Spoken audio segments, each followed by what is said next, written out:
어떤 사람이 주의 전도로 교회에 출석을 하다가 신앙생활을 중도에 포기하고 말았습니다. 그의 신앙생활 중단의 이유는 이런 것이었습니다. 교회에 출석한 후부터 오히려 좋지 않은 일들이 더 많이 자신의 삶 속에서 일어난다는 것이었습니다.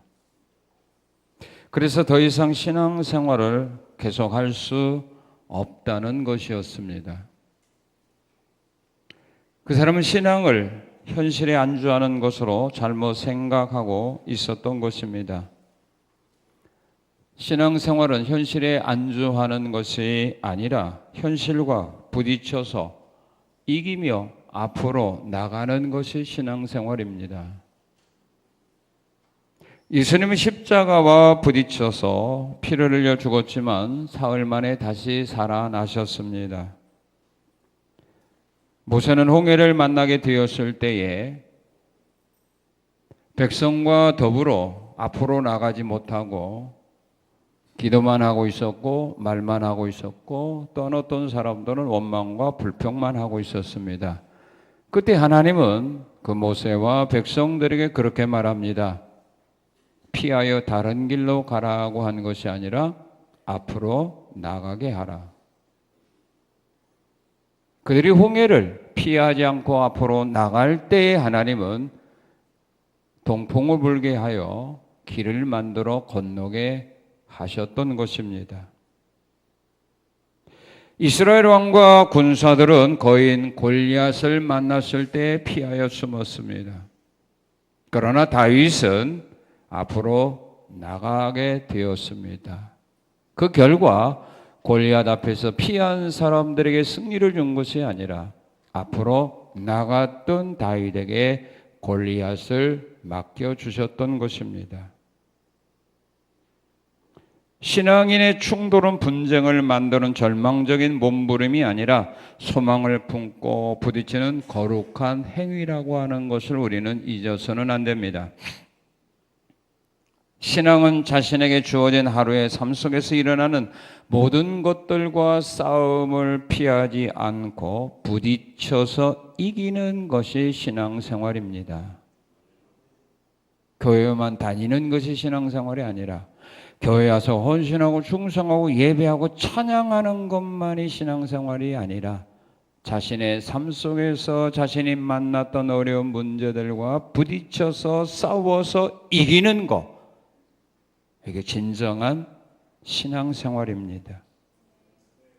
우리의 힘과 실력으로는 이길 수 없기 때문에 우리의 목자 되시는 우리는 예수님을 또한 여호와 하나님을 믿고 의지할 수밖에 없습니다. 다윗은 많은 시련과 환난을 만난 사람입니다. 그러나 그 많은 시련과 환난을 다윗은 이겨냈습니다. 어떻게 이기게 된 것입니까? 다윗의 승리의 비결은 여호와 하나님을 믿고 의지한 데서 나왔다는 것입니다. 여러분의 삶 속에서 승리하기를 원하십니까? 승리하기를 원한다면 다윗과 같이 여호와 하나님을 의지하는 신앙의 길을 오늘 우리는 따라가야 합니다. 사람은 변해도 여호와 하나님은 영원히 변하지 않는 하나님입니다. 변하지 않는 여호와 하나님을 믿고 의지함으로 다윗과 같이 여러분들의 신앙의 삶 속에서도 어떤 시련과 아픔과 고통을 만난다 할지라도 패하지 아니하고 다윗처럼 이기는 승리의 길을 앞으로 남아있는 삶 속에서 걸어가는 은혜와 복이 여러분에게 임하시기를 축원합니다. 다윗은 자기가 하나님을 믿고 의지함으로 말미암아 승리했던 경험이 있기에 오늘 본문을 통해서 오늘 우리에게 말씀하고 있는 것입니다. 왜 하나님을 의지해야 되는가? 의지하라는 말은 신뢰하다, 맡기다 그런 의미가 있습니다. 하나님을 신뢰하고 하나님께 맡기는 것. 여러분들이 믿고 의지하는 사람에게 여러분의 문제를 맡기는 거 아닙니까? 그들에게 가서 여러분들에게 도움을 청하는 것 아닙니까? 오늘 우리가 가지고 있는 여러 가지 시험과 환난의 어려운 문제들을 우리가 맡겨야 될 사람이 누굴까요? 하나님 아닙니까? 그래서 다윗은 백성들에게 말하는 겁니다. 아니, 오늘 우리에게 말하는 겁니다. 여호와 하나님을 의지하라고. 왜냐하면 다윗은 하나님을 믿고 의지함으로 말미암아 그가 얻었던 은혜와 사랑의 무언가를 믿기 때문에 자신 있게 하나님을 의지하라, 그렇게 말하고 있다, 그 말입니다. 왜 우리가 여호와를 의지해야 되는가? 다윗은 그가 하나님을 믿고 의지함으로써 이런 은혜를 받은 경험이 있기 때문에 백성들에게 자신 있게 말하는 겁니다. 너희는 여호와를 의지하라고. 오늘 본문 1절입니다. 우리 한번 같이 읽겠습니다. 시작. 내 의의 하나님이여, 내가 부를 때 응답하소서. 곤란 중에 나를 너그럽게 하셨사오니 내게 은혜를 베푸사 나의 기도를 들으소서. 곤란 중에 나를 너그럽게 하셨다, 그 말입니다. 여기 곤란이라고 하는 말은 몸을 운신할 수 없을 만큼 고통스럽고 마음의 답답함을 느낀 고통의 때를 의미합니다. 움직일 수 없는 그런 아주 좁은 공간에서 마음과 몸이 어려움을 당할 그때에 하나님이 나를 어떻게 했다? 너그럽게 했다.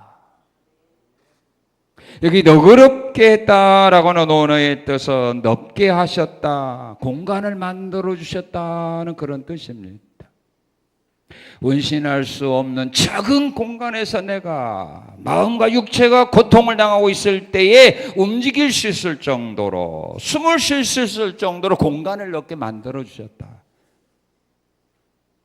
그런 의미입니다. 만약에 우리 하나님이 다윗이 곤란 중에 있을 때 너그럽게 하지 않았다면 그는 숨을 쉬지 못해서 죽었습니다. 그런데 우리 하나님이 공간을 넓게 해주셔서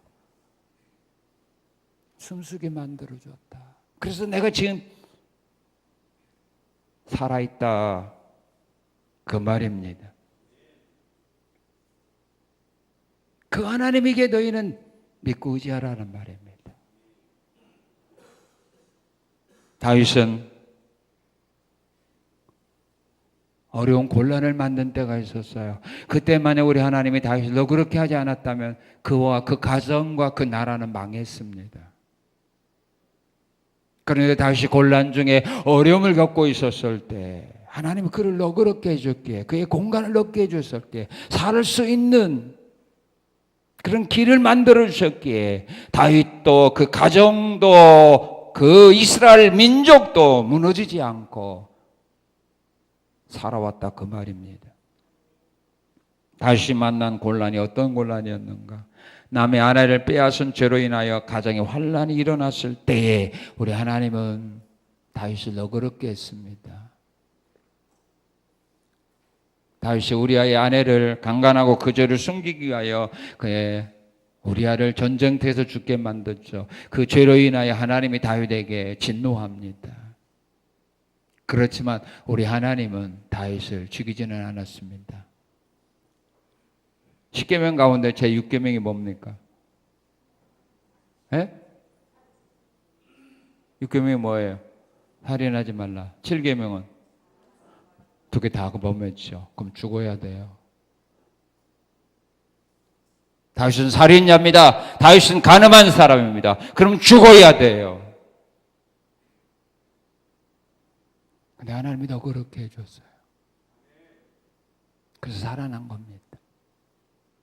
또한 3년 기근으로 인하여 어려움을 당하게 되었을 때입니다. 3년 동안 흉년 들어서 어려움을 만날 때 우리 하나님께서 그 3년 기근을 위하여 어려움을 만났을 때에 그 어려움을 돌파할 수 있는, 해결할 수 있는 은혜를 하나님이 다윗에게 베풀어 주심으로 말미암아 3년 기근의 어려운 문제를 해결할 수 있게 된 겁니다. 사무엘하 21장에 보게 되면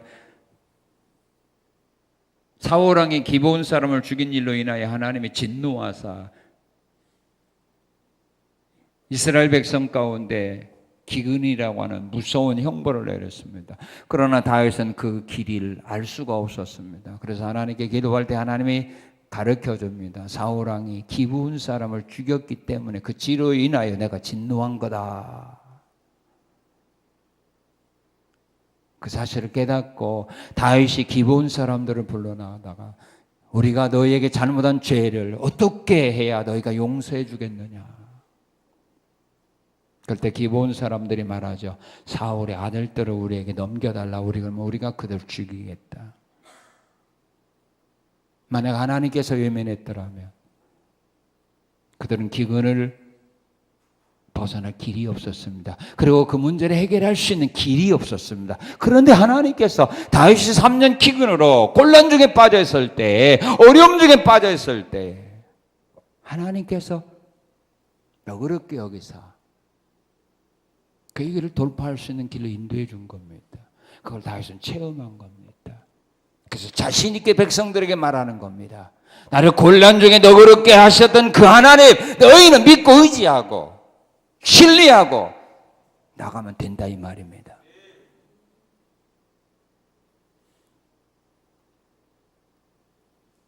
그리고 또한 다윗이 인구조사를 통해서 전염병으로 인하여 백성들이 7만 명이나 죽어갔습니다. 그러나 그 전염병으로 죽어가는 백성들을 살릴 수 있는 방법이 길이 다윗에게는 없었습니다. 그럴 때 하나님은 다윗을 너그럽게 여기사 갓선지자를 보내서 오로나 타작마당 올라가서 여호와를 위하여 제단을 쌓으세요. 살 수 있는 공간을 만들어 준 겁니다. 오늘 우리에게 희망이 없어도요, 숨쉴 공간이 없어도요, 동서남북이 막히고 하늘이 막혔어도요, 하나님이 나를 너그럽게 하시면 살아날 수 있다 그 말입니다. 희망이 없습니까? 사람들이 희망이 없다고 말합니까? 이제 끝이라고 말합니까? 곤란 중에 다윗을 너그럽게 하셨던 그 하나님을 우리가 믿고 의지하면 다윗을 곤란 중에 너그럽게 대하사 그 곤란 중에서 벗어나게 하셨던 그 하나님의 은혜와 사랑이 나에게 임한다 그 말입니다. 너희는 그 하나님을 믿으라는 말입니다. 그래서 다윗은 자기가 체험할게요. 담대게 이스라엘 백성들에게 외치는 겁니다. 아니 오늘 하나님의 백성들에게 외치는 겁니다. 곤란 중에 낙심 중에 살아가는 자들을 향하여 낙심하지 말라고 외치는 겁니다. 나를 곤란 중에 너그럽게 하셨던 그 하나님이 너희도 너그럽게 할 수 있으니 그 하나님을 의지하라는 말입니다. 그 하나님을 믿으라는 말입니다. 그 하나님께 너희의 문제를 맡기라는 말입니다.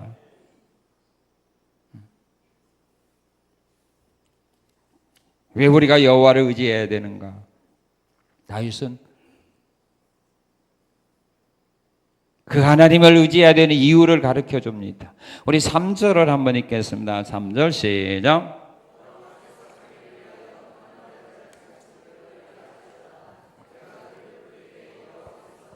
예, 하나님이 경건한 사람을 택하신 자라 이 말입니다. 하나님이 나를 택해 주셨다 이 말입니다. 많은 사람은 그렇게 생각합니다. 내가 하나님을 선택한 것처럼 말합니다. 내가 예수님을 믿고 있는 것처럼, 내가 예수님을 믿기로 작정한 것처럼 우리는 그렇게 생각하는데 이것은 옳은 생각이 아닙니다.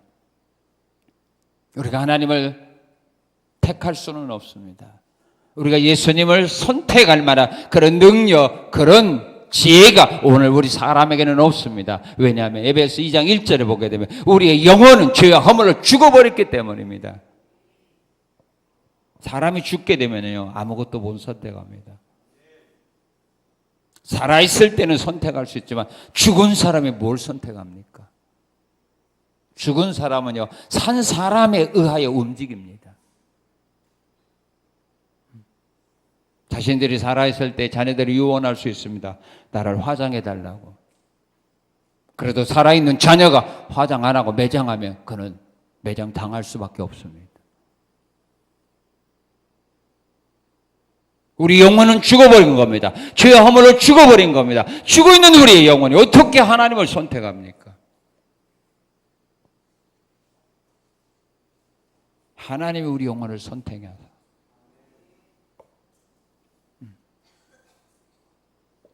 왜 선택했을까요? 하나님이 나를 왜 선택했을까요? 하나님이 나를 왜 선택했을까요? 이사야 43장 10절에 보게 되면 너희는 나의 종으로 택함을 입었나니 이는 나를 알고 믿으며 내가 그인 줄 깨닫게 하려 함이라. 하나님을 알고 하나님을 믿게 하려고 나를 선택해 주셨습니다. 믿습니까? 그래서 하나님의 선택받은 사람만이 하나님을 알고 하나님을 믿는 겁니다. 세상의 지혜자라고 능력 있는 사람이라고 박사라고 과학자라고 의사라고 하나님을 알고 하나님을 믿는 거 아닙니다. 하나님이 선택한 사람은 난 놓고 기억자를 모르는 사람이라도 하나님이 누군가를 알고 하나님을 믿고 의지하게 되어 있다 이 말입니다. 왜? 그 목적을 가지고 하나님이 나를 선택했기 때문입니다. 여러분이 뭔가 연구해서 선택한 거 아닙니다. 나로 하여금 하나님을 알고 하나님을 믿게 하려고 나를 선택했습니다. 에베소 1장 4절 5절에 보게 되면 하나님 앞에 거룩하고 흠이 없게 하시고 예수 그리스도로 말미암아 하나님의 아들들이 되게 하려고 하나님이 나를 선택한 겁니다. 우리를 멸망하려고 저주하려고 나를 선택한 것이 아니라 하나님의 아들들이 되게 하려고 하나님이 나를 선택한 겁니다. 로마서 8장 29절 30절에 보게 되면 미리 정한 자를 부르고 부른 자를 의롭다 하시고 의롭다 하신 자들을 영화롭게 하셨다. 믿습니까? 죄인의 노래를 불러서 의인되게 하시고 영화로운 사람으로 만들기 위해서 하나님은 나를 선택했다. 그걸 우리는 알아야 됩니다. 그리고 그 진리를 믿어야 합니다. 우리 어떤 도덕적인 그런 선행으로 내가 의인되는 것이 아닙니다. 우리의 노력으로 착한 일을 행함으로 우리가 하나님의 자녀가 되고 구원받는 것이 아니라는 말입니다. 하나님이 나를 선택함으로 말미암아 이런 은혜와 사랑과 복을 받았다는 것을 우리는 깨달아야 됩니다. 그리고 하나님 우리를 선택한 이유가 있습니다. 왜 선택했는가? 하나님을 섬기는 자가 되게 하려고 선택해 주신 겁니다. 출애굽기 3장 1절에 12절에 보게 되면 하나님이 모세를 애굽으로 보내서 애굽에서 종살이하고 있는 이스라엘 민족을 구원해내라고 합니다. 애굽에서 종살이하고 있는 이스라엘 민족을 구원해내는 목적이 뭡니까? 이 산에 와서 나를 섬기게 하리라. 모세가 바로에 가서 이스라엘 민족과 같이 내가 광야로 가겠다고 요구한 목적이 그겁니다. 내가 이 백성과 함께 사흘 길쯤 광야로 가서 여호와 하나님을 섬기겠다. 그러니 이 백성들을 내놔라. 목적이 그겁니다. 하나님을 섬기겠다. 그런데 바로가 거부합니다. 또한 나중에 재앙이 일어났을 때 그러면 너희만 가라 할 때 모세가 거부합니다. 우리는 빈손으로 가서 우리는 여호와를 섬길 수 없다. 그러니 우리가 많은 것을 가지고 가야만 우리가 여호와를 섬길 수 있지 않겠느냐. 모세가 바로에게 재물을 요구한 목적이 뭡니까? 광야에 가서 우리가 집을 지어야 될 거 아니냐? 그거가 아닙니다. 하나님을 섬기려고 하면은 재물이 필요한데 빈손으로 가서 우리가 어떻게 여호와를 섬기겠느냐? 오늘 여러분들이 하나님 앞에 물질을 구하는 목적이 무엇입니까?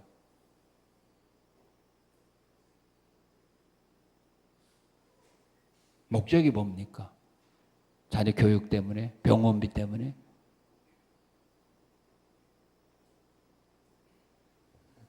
하나님 감동할 수 없습니다. 하나님을 섬기기 위해서. 그럴 때 하나님이 애굽의 모든 사람들의 마음을 감동하사 이스라엘 민족들이 그들에게 가서 은금, 보물, 패물을 구할 때 하나님 애굽 사람들의 마음을 감동하사 이스라엘 백성들이 요구하는 것 다 주게 만들었다고 성경은 말합니다. 그들이 그 재물을 가지고 와서 광야에서 성막을 만드는데 다 드렸습니다. 제사 드리는데 다 재물을 드렸습니다. 빈손으로 나왔다면 그들 광야에서 성막 못 만들어요. 제사 못 드려요. 하나님이 그들에게 필요한 양식은 하나님이 날마다 만나를 통하여 육신이 먹고 살 양식은 하나님이 직접 공급해 주었지만 그들이 하나님의 성막을 만드는 데 필요한 재물은 하나님이 광야에서 공급해 주지 않았어요. 하늘에서 떨어진 거 아니에요. 애굽에서 가지고 나왔던 재물로 그들이 하나님을 섬겼고 제사를 했고 성막을 만들었고 성막의 기구를 만들었지 하나님께 제사 드릴 거 하늘에서 떨어지게 하지 않았어요. 오늘 우리가 재물을 구하는 목적이 뭐예요? 하나님을 섬기기 위해서. 내가 하나님을 섬기기 위해서. 하나님이 나를 구원한 목적이 바로 하나님을 섬기는 자가 되게 하려고 택해 준 거예요. 그래서 예배는 아무나 드리는 거 아니에요. 하나님께 선택받은 사람이 예배 드리는 거예요. 교회는 아무나 나오는 거 아니에요. 하나님께 선택받은 사람이 나오는 거예요. 그래서 우리 예수님 그런 말 했잖아요. 나를 원하시는 아버지께 이끌지 않으면 아무라도 내게 올 수 없다. 그리고 복음을 위해서 선택해 준 겁니다. 사도행전 9장 15절에 보게 되면 아나니아에게 예수님께서 이런 말을 합니다. 너 바울에게 가서 안수하여 눈을 뜨게 하라고 하면서 그런 말을 해줍니다. 이 사람은 내 이름을 이방인과 임금들과 이스라엘 자손들에게 전하기 위하여 택한 나의 그릇이다. 아나니아가 사울을 만나러 가기를 두려워할 때 주님이 하신 말입니다. 이 사람은 이방인과 임금들에게 복음을 전하기 위하여 택한 나의 그릇이니 너 가서 그에게 안수하여 눈을 뜨게 해주라. 바울 사도도 그런 고백을 합니다.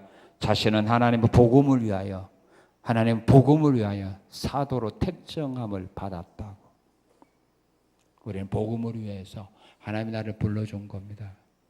그리고 열매 맺는 자가 되게 하려고 우리를 택해 주신 겁니다. 요한복음 15장 16절에서 예수님은 제자들에게 그런 말을 합니다. 너희가 나를 택한 것이 아니라 내가 너희를 택하여 세웠나니 이는 너희로 말미암아 열매를 맺게 하려 함이라. 너희가 무엇이든지 내 아버지께 구하는 거 내가 이루게 하리라. 열매 맺게 하려고. 그래서 주님이 우리에게 원하는 것은 뭡니까? 열매입니다. 열매 맺게 하려고. 내가 너희를 선택했다. 너희가 나 선택했다고 생각하지 마라. 베드로 네가 나를 선택했다고 생각하지 마. 내가 너를 택하여 세운 거야. 이것은 오늘 나에게 하는 말입니다. 네가 나를 선택했다고 생각하지 마. 내가 너를 선택하여 세운 거야. 왜? 열매 맺으라고. 목사는 목사의 열매, 장로는 장로의 열매, 권사는 권사의 열매, 교사는 교사의 열매, 찬양대는 찬양대의 열매, 전도자는 전도자의 열매를 맺으라고 우리를 선택했다. 이 말입니다. 이걸 잊어서는 안 돼요. 왜 우리가 여호와를 의지해야 되느냐? 다윗은 고백합니다. 우리 7절 한번 읽겠습니다. 7절 시작.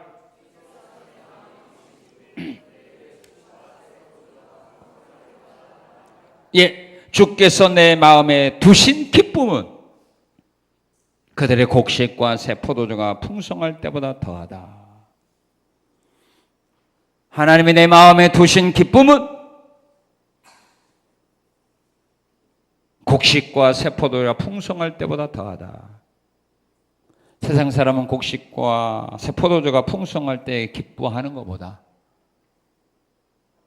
주님이 내 마음에 두신 기쁨은 그때보다 더하다.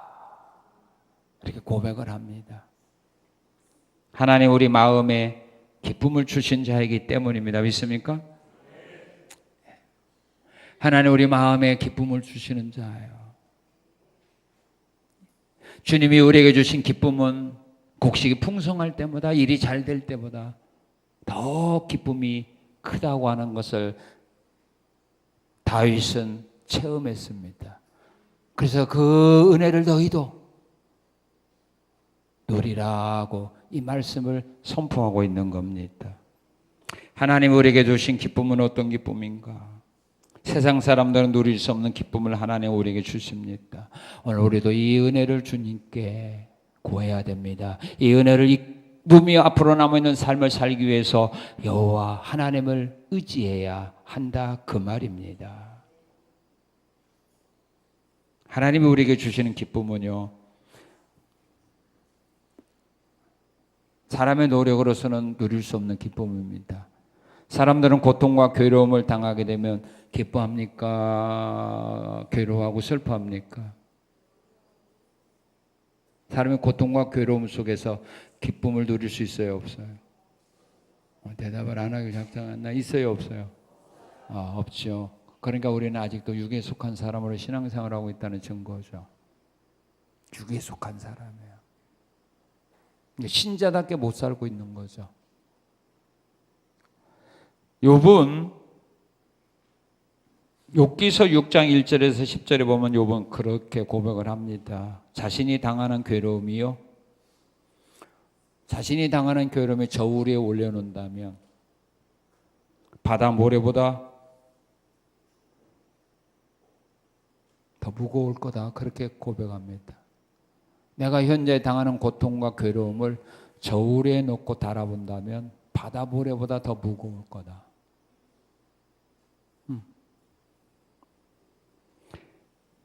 그럴지라도 오히려 위로를 받고 그칠 줄 모르는 고통 가운데서도 기뻐하는 것은 내가 거룩하신 이의 말씀을 거역하지 아니하였습니다. 그렇게 말합니다. 내가 현재 당하는 고통과 아픔과 괴로움은 저울에서 바다 모래와 같이 달아본다면 내가 더 무거울 거다. 그런 가운데서도, 그런 괴로움과 고통 속에서도 내가 오히려 기뻐하는 것은 내게 주신 하나님의 말씀을 거역하지 아니할 거다. 그러니까 다윗은 욥은 그런 고통 속에서도 하나님이 자기에게 주셨던 말씀을 거역하지 않고 말씀대로 믿고 순종하고 살기 위해서 그런 고통과 괴로움 속에서도 기쁨을 유지하며 살아갔다 그 말입니다. 성경이 우리에게 주신 말씀은 어떤 말씀이에요? 모르니까 못 살지.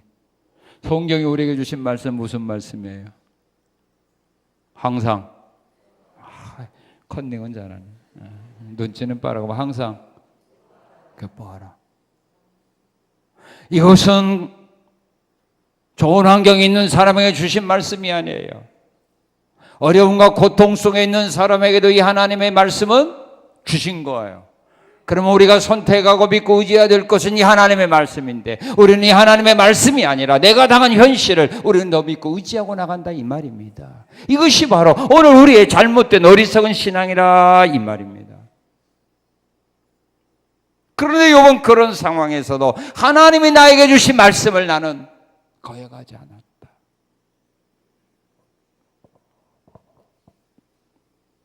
빌립보 4장 4절에서는 사도 바울이 빌립보 교인들이 그렇게 말하죠. 항상 기뻐하는데, 항상 기뻐하라. 어디에서? 잘하시네. 이제 주 안에서 항상 기뻐하라. 주 안에서 항상 기뻐하라. 그런데 오늘 우리는 주 안에서 항상 기뻐하는 거예요? 어디 안에서 기뻐하는 거예요? 자녀 안에서, 물질 안에서, 건강 안에서, 사업 안에서, 감정 안에서, 친구 안에서 기뻐하려고 하니까 이게 마음대로 됩니까? 왜? 너무 잘 변하니까. 친구 때문에 기뻐하다가 여러분 친구 때문에 속상하죠?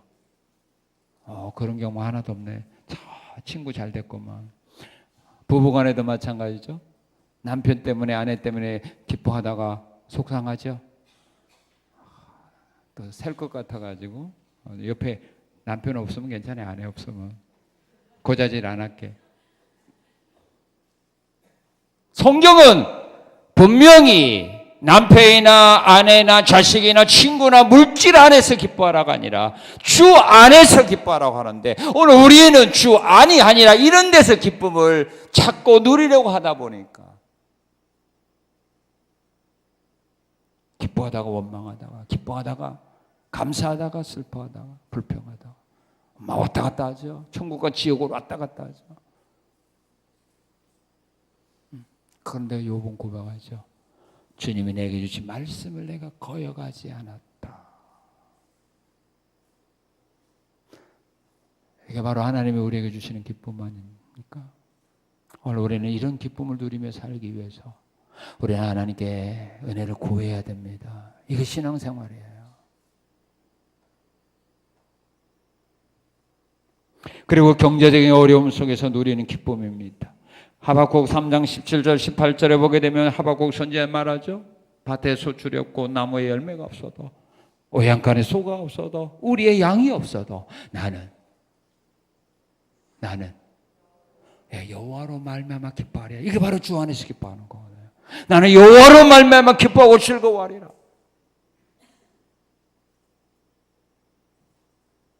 씨를 뿌렸는데, 나무를 심었는데 열매가 없어도, 추수할 것이 없어도, 외양간에 소가 없어도, 우리의 양이 없어도 나는 여호와 하나님으로 인하여 기뻐하고 즐거워하리라. 이게 바로 주 안에서 기뻐하는 믿음의 사람들의 삶이었다 이 말입니다. 오늘 하나님은 우리가 이런 믿음으로 성장하기를 원하고 있는 겁니다. 성산교회 성도에 이런 믿음의 삶을 살아가기를 원한다 이 말입니다. 내 기쁨과 즐거움과 행복과 만족을 빼앗아간 그런 문제와 싸워서 이기고 나감으로 말미암아 주 안에서 여호와로 말미암아 기뻐하는 신앙의 삶의 길을 향하여 나가기를 오늘 하나님은 우리에게 원하고 있다 그 말입니다.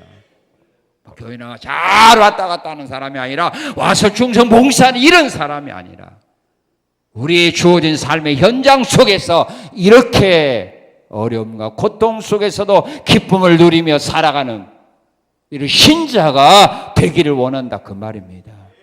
직장에 가서도, 우리 삶의 터전에서 어떤 환경을 만나도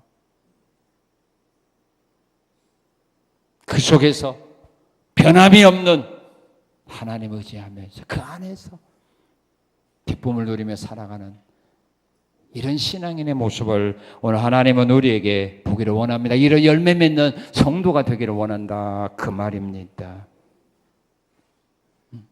고린도서 8장 2절에 보게 되면 마게도냐 교회 성도들은 극심한 가난 가운데서 오히려 기쁨으로 하나님 앞에 헌금하지. 가난한 자들 헌금하는데 돈 몇 푼 있겠어요. 그러나 그 가난 가운데서도 오히려 기쁨 속에서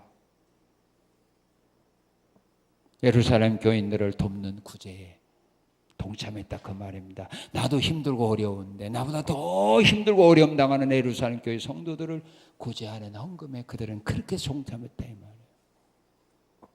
그런 생각이 내가 어려운데 남을 어떻게 도와? 그 안에 막이 되는 교인들. 그 주님이 주신 기쁨입니다. 그리고 환난과 핍박 속에서 누리는 기쁨입니다. 예수님 말씀했습니다. 의를 위하여 핍박을 받는 자가 복이 있나니 기뻐하고 즐거워하라. 이와 같이 사도행전 5장 40절 41절에 보면 사도들이 복음 전한다고 채찍질 맞아서 온몸 피투성이가 되어서 감옥에서 나오면서 그들은 오히려 예수의 이름으로 매맞은 일을 기뻐했다. 사도 바울은 고린도서 12장 10절에서 이런 고백을 합니다. 능력과 궁핍과 박해와 곤고를 나는 기뻐했다. 박해받을 때, 핍박받을 때, 능력받을 때, 어려운 일을 만났을 때 나는 기뻐했다. 왜? 이 모든 것이 주를 위해서 당하는 핍박이었기 때문입니다. 베드로전서 1장 6절에서 사도 베드로는 이렇게 말합니다. 너희가 여러 가지 시험으로 말미암아 오히려 크게 기뻐하도다. 한 사람도 아멘을 못하네. 너희가 여러 가지 시험으로 인하여 오히려 기뻐하도다. 크게 기뻐하도다. 시험을 만났을 때 기뻐한다. 여러분 시험 만날 때 기뻐해요? 시험 들어요? 더 큰 시험 들죠? 이게 믿음의 사람들이 걸어간 사람이에요. 하나님을 정말 믿고 의지한 사람들이 걸어간 신앙의 발자취다 그 말입니다. 그리고 또한 우리 하나님께서 어떤 은혜를 다윗이 받았기에 하나님께서 주신 은혜를 받았기에 백성들이 의지하라고 하느냐 하면은 우리 8절 한번 읽겠습니다. 내가 평안히 눕고 자기도 하리니 나를 안전히 살게 하시는 이는 오직 여호와시다 그 말입니다. 나를 안전하게 살게 하시는 하나님이기 때문에 우리는 그 하나님 믿고 의지해야 된다 그 말입니다. 나를 안전하게 살게 하시는 하나님이다. 우리의 안전을 위하여 하나님이 하시는 은혜가 있어요. 일이 있습니다. 우리 안전한 삶을 위하여 우리 안전하게 세상을 살아가도록 하기 위하여 하나님의 백성들에게 베풀어 주시는 은혜가 있는데 어떤 은혜를 베풀어 주느냐 하면은 레위기 26장 3절 6절을 보게 되면 그런 말씀을 합니다. 너희가 내 계명을 지킬 때는 철 따라 비를 주어 열매를 맺게 하고 음식을 배불리 먹게 하고 너희가 땅에 안전하게 거주하게 하도록 그 땅에 평화를 주고 두렵게 할 자가 없게 하고 사나운 짐승을 그 땅에서 제거하고 원수를 쫓아내 줄 거다. 그렇게 약속합니다. 하나님께서 주신 기업에서 열매 맺도록 비를 주고 원수를 하나님이 쫓아주겠다, 막아주겠다. 그래서 안전하게 살게 해주겠다. 그걸 믿으라 이 말이에요. 지금 여러분들이 살고 있는 그 가정에서 여러분들이 일하고 있는 그 직장, 일터에서, 사업장에서 하나님 안전하게 살 수 있도록 하기 위하여 열매 맺게 은혜 줄 거다. 그리고 너희를 헤아려가는 원수를 대적을 내가 막아줄 거다. 믿습니까? 그래서 두려워하지 말아라 이 말이에요. 그 하나님 믿어라 이 말입니다. 내가 믿어야, 내가 의지해야 하나님이 약속대로 일할 거 아닙니까? 그런데 내가 안 믿는데, 내가 의지 안 하는데 하나님이 일하실 수 없다 그 말입니다. 그리고 또한 우리의 처소가 되어 주십니다. 신명기 33장 27, 28절에 보게 되면 여호와 하나님이 내 처소가 되시니 그의 영원한 팔이 내 아래 있도다. 그가 내 앞에서 대적을 쫓고 멸하실 거다. 믿습니까? 하나님이 나의 처소가 되어 주십니다. 시편 16편 8절 11절에서 다윗은 이렇게 고백을 했습니다. 내가 여호와를 항상 내 앞에 모시며 그가 나의 오른쪽에 계심으로 내가 흔들리지 아니하리로다. 내가 하나님을 항상 내 앞에 모셨더니 그 하나님이 내 오른편에서 나를 흔들리지 아니하도록 나를 붙들어 주고 계신다. 그리고 또한 하나님은 그들의 삶 속에 두려움이 없도록 인도해 주십니다. 이스라엘 민족들을 구름기둥 불기둥으로 인도해 주셨습니다. 또한 그들이 불안해하지 않도록 하기 위하여 민수기 9장에 보게 되면 하나님이 이스라엘 짐보다 언제나 앞에 가서 먼저 그들이 안전히 거할 수 있는 곳에 딱 구름기둥이 머물러 있습니다. 그러면 그들이 그곳에 진을 칩니다. 그리고 또 떠날 때 이 구름기둥이 떠나면 그들이 뒤를 따라가면 그들이 거할 수 있는 진칠 수 있는 곳에다 또한 구름기둥이 딱 머물러 있습니다. 그러면 거기에 진을 칩니다. 그래서 어떤 때는 이틀 만에 또한 어떤 때는 한 달, 어떤 때는 1년 동안 구름기둥이 움직이지 않으면 그들은 움직이지 않았어요. 그래서 40년 광야 생활할지라도 그들이 처음 길을 행한 광야길이라도 그들은 방황하지 않았습니다. 두려워할 필요가 없었습니다. 왜? 하나님이 언제나 앞에 가서 그들이 안전하게 진을 칠 수 있는 곳을 정하여 진치게 했기 때문입니다. 이와 하나님 우리 앞길을 나보다 먼저 가셔서 우리가 안전하게 두려움이 없도록 생활할 수 있도록 인도해 주신다는 것을 의심하지 말고 믿어야 합니다. 우리의 삶 속에 두려움이 없도록 인도해 주시는 하나님이 있다. 너희는 그 하나님을 뭐하라? 의지하라. 그 하나님을 믿어라. 그 하나님을 신뢰하라. 무슨 문제가 있으면 너희가 갖고 있지 말고 그 하나님께 맡겨라. 다윗은 이 모든 하나님을 책을 연구해서 깨달은 거 아니에요. 뭐 기도에다가 은혜 받아서 깨달은 거 아니에요. 자신의 삶 속에서 그와 직접 만났던 거예요. 체험했던 하나님이에요. 그래서 이 하나님에 대하여 알지 못하고 있는 백성들에게 이 하나님에 대해서 말씀해 주면서 이 하나님을 너희도 의지하라는 말입니다.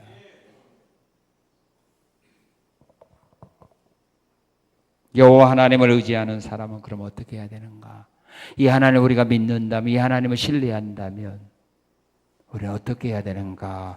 이 하나님을 믿으면, 곤란 중에도 어렵게 하시는 하나님을 믿으면, 나를 택해 주신 하나님을 믿으면, 열매 맺게 하기 위해 택해 주신 하나님을 믿는다면, 내 마음에 기쁨을 주시는 하나님을 믿는다면, 나의 삶이 완전한 가운데 두려움 없이 살도록 보호해주고 인도해 주시는 하나님을 믿는다면, 지금 곤란 중에 있고 마음의 기쁨을 잃어버리고 두려움 속에 살아가는 사람이 있다면 어떻게 해야 될까요?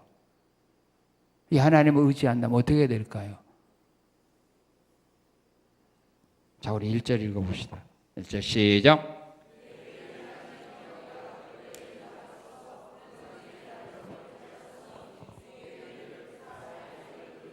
뭐 해야 됩니까? 하나님께 부르짖어 기도해야 되죠. 다윗은 옛날에 자기가 곤란받을 때 하나님이 자기를 너그럽게 인도한 거 맞아요. 근데 지금 뭐 하고 있어요? 지금 또 어려움을 당했어요. 그럼 어떻게 해야 될까요? 그때 그 하나님 앞에 또다시 구해야 될 거 아닙니까?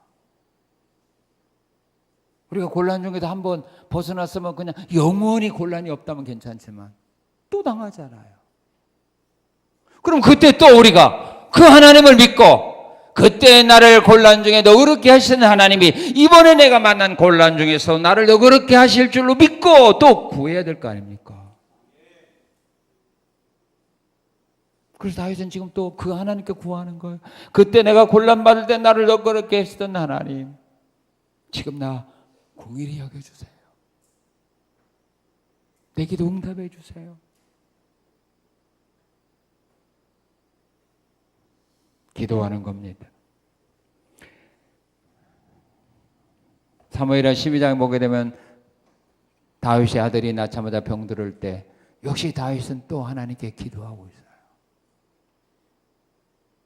야곱도 어려움을 만나게 되었을 때 하나님 앞에 구하죠. 하나님, 내 형의 손 에서에서 나 좀 구원해 주세요. 그럴 때 야곱을 구원해 줬잖아요. 그 위기에서 야곱은 벗어날 길이 없었어요. 그럴 때 하나님께 구하는 거 아닙니까? 형 에서가 나를 죽이려고 옵니다. 하나님, 그 에서의 손에서 나를 구원해 주세요. 기도하는 거죠. 그 다음에 2절 3절 시작.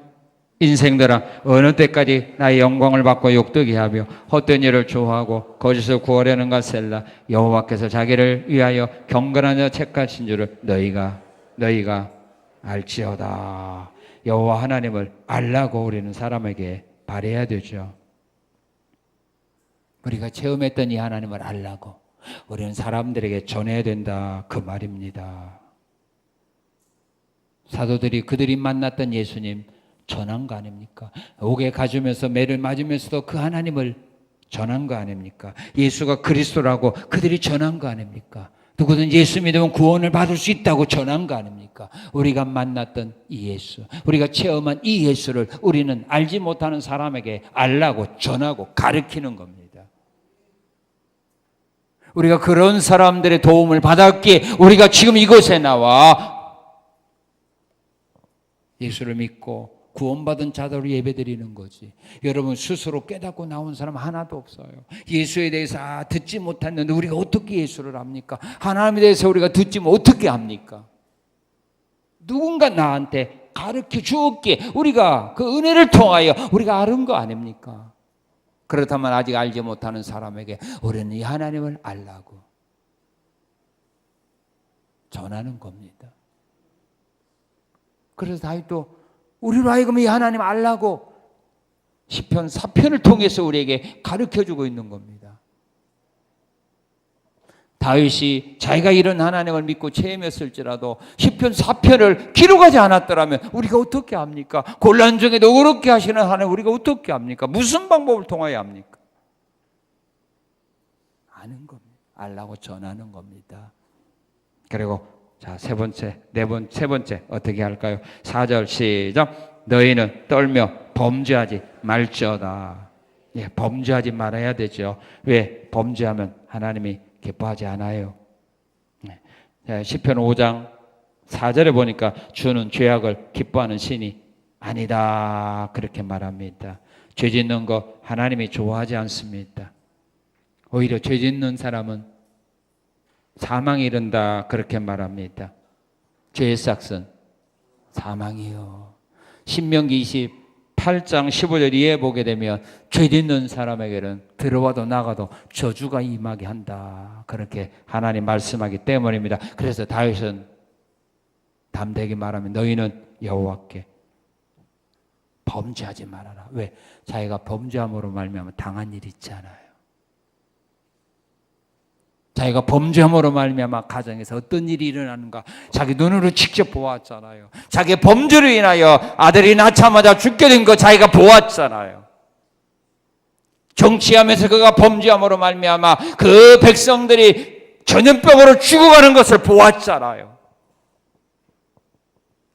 하나님 앞에 죄 짓는 것이 얼마나 개인이나 가정적이나 국가적으로 피해가 많다는 것을 그가 친히 목격했잖아요.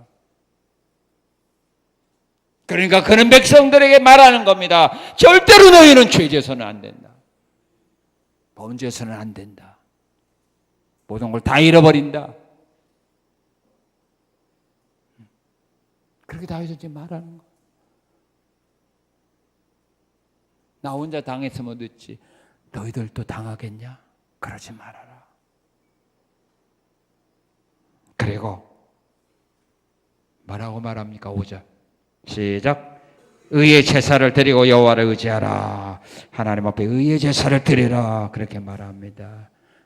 의의 제사 드려라. 하나님이 받으시기에 합당한 제사를 드려라. 하나님 기뻐하는 제사 드려라. 제사일지라도 믿음으로 드리지 않는 제사는 하나님 받지 않았죠.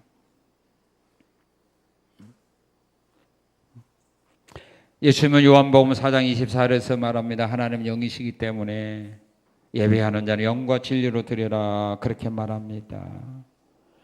예배는 성령의 인도하심과 말씀 명한 예배를 드려야 합니다. 그 예배를 하나님 받습니다. 우리가 원하는 예배는요, 하나님 받지 않아요. 오늘 문제가 그겁니다. 예배가요, 내가 은혜 받았다고 하나님 그 예배 받은 거 아니에요. 성령 감동 안에서 말씀이 명한 예배를 드려야 그 예배 하나님이 받아요. 그러니까 오늘 우리 교회에서 일어나는 예배들, 한국교회 일어나는 예배들을 우리는 좁고 그렇지만 과연 그 예배들을 통해 하나님의 영광 받으셨을까?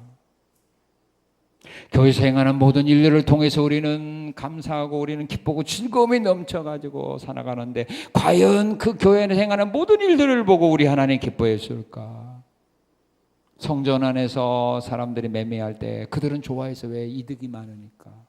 그들은 행복했어요. 이득이 많으니까. 그런데 우리 예수님 오셔서 엎어버렸어요. 그들 다 성전 쫓아냈어요. 우리가 좋고 우리가 은혜 받고 우리가 기쁘다고 우리가 행복하다고 과연 주님이 기뻐할까?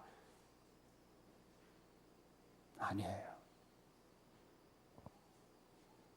아시아 7개 교회 라오디아 교인도 마찬가지 아닙니까? 그들은 은혜가 넘쳤고 행복했어요. 만족했어요. 그런데 주님은 그들의 마음의 문을 놓고 하며 문 좀 열어다오. 내가 너희에게 들어가 너희로 더불어 먹고 마시고 싶다. 그래서 다윗은 고백합니다. 의의 제사 드려라. 하나님이 원하는 예배 드려라. 내 마음에 안 들고 내가 힘들고 어려울지라도 내가 은혜가 안 될지라도 하나님이 명하신 예배라면, 하나님 기뻐하는 예배라면 그 예배에 동참해야 되지. 내가 원하는 예배 쫓아다니지 말아라. 그러나 오늘 대부분의 많은 사람들 자기가 원하는 예배를 쫓아다녀요. 과연 그 모든 것들이 우리 하나님이 기뻐하고 그 예배를 통해 영광 받으셨는가? 우리는 아무도 모릅니다. 하나님은 아시겠죠. 다윗은 고백합니다. 의의 제사 드려라. 하나님 원하는 제사 드려라. 영과 진리의 예배를 드려라. 너희 몸으로 산제물 드리는 그런 예배 드려라. 오늘 하나님을 의지하는 사람들은 이 길을 걸어가야 됩니다. 곤란 중에 있습니까? 마음의 기쁨과 즐거움이 없습니까? 구하십시오. 곤란 중에도 그렇게 하신 하나님께 구하십시오. 마음의 기쁨과 즐거움을 주시는 그 하나님께 구하셔서 그 기쁨을 누리며 살아가는 은혜가 있으시기를 바랍니다. 나를 택해 주신 하나님, 목적이 뭔가를 분명히 알고 하나님을 섬기는 일에, 예배하는 일에, 열매 맺는 일에 충실하셔서 더 풍성한 열매 많이 맺으셔서 하나님이 나를 택하신 그 목적에, 그 뜻에 합당한 그런 성도의 길을 걸어가는 우리 성산의 성도 되시기를 주님의 이름으로 축원합니다. 감사합니다. 감사합니다. 다윗은 자신의 삶 속에서 그가 만났던, 그가 체험했던 하나님을 오늘 우리에게 믿으라고, 의지하라고 우리에게 말씀합니다. 우리도 다윗과 같은 이런 체험 있는 이 아름다운 신앙의 삶을 살아갈 수 있도록 우리에게 은혜 주시고, 우리가 체험했던 이 하나님에 대하여 다윗처럼 담대하게 알지 못하는 사람들에게 알라고, 믿으라고 전할 수 있는 그런 삶을 살아가도록 은혜 더하옵소서. 감사함의 예수님 이름으로 기도합나이다. 아멘.